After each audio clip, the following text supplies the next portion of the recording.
తండ్రి కుమార పరిశుద్ధాత్మకు మహిమ కలుగునుగాక.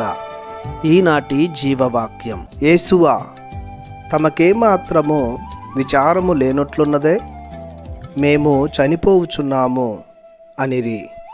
మార్కు శుభవార్త 4వ అధ్యాయము 38వ వచనము.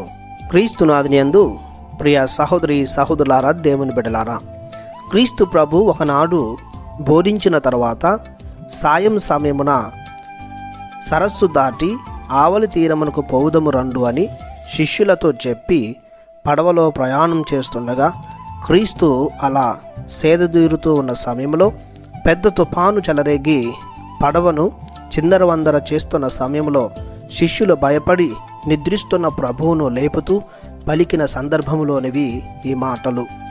ఇది మానవులైన ప్రతి ఒక్కరికి వస్తున్నటువంటి పరిస్థితి. ఇలాంటి భయంకరమైన పరిస్థితులు ఎదురైనప్పుడు ప్రతి ఒక్కరూ నిరాశ నిస్పృహలకు గురవుతారు. జీవితం మీద విరక్తి కలుగుతుంది. జీవించాలన్న ఆశ, కోరిక నశిస్తుంది. అందుకే ఎంతోమంది ఆత్మహత్యలకు గురవుతున్నారు, కృంగి కృషిస్తున్నారు, ధైర్యాన్ని, ఆత్మస్థైర్యాన్ని కోల్పోతున్నారు. కొందరైతే ఎవరైనా వచ్చి తమను ఉద్ధరిస్తారేమో అని ఎదురు చూస్తూ ఉంటారు. అలా లోకం మీద, ఇతరుల మీద ఆధారపడుతుంటారు. అయినా ఎలాంటి ఆదరవు, సహాయం లేకుండా నిలిచిపోతుంటారు. అలాగనే శిష్యులు కూడా తాము చేయవలసిన ప్రయత్నాలన్నీ కూడా చేసి విసిగిపోయి చివరికి తమ గురువైన క్రీస్తును సహాయం కోరుతున్నారు. క్రీస్తే తమకు శరణు అయ్యాడు.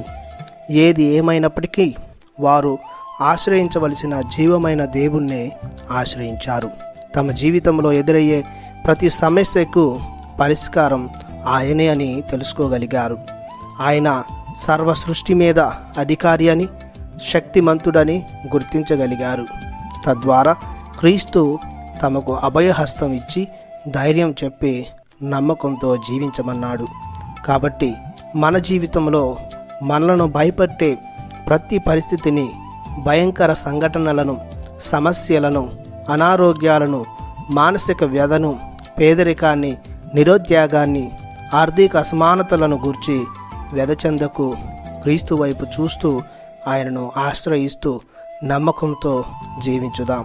మన దేవుడు మనకు తోడుగా, అండగా ఉన్నాడు.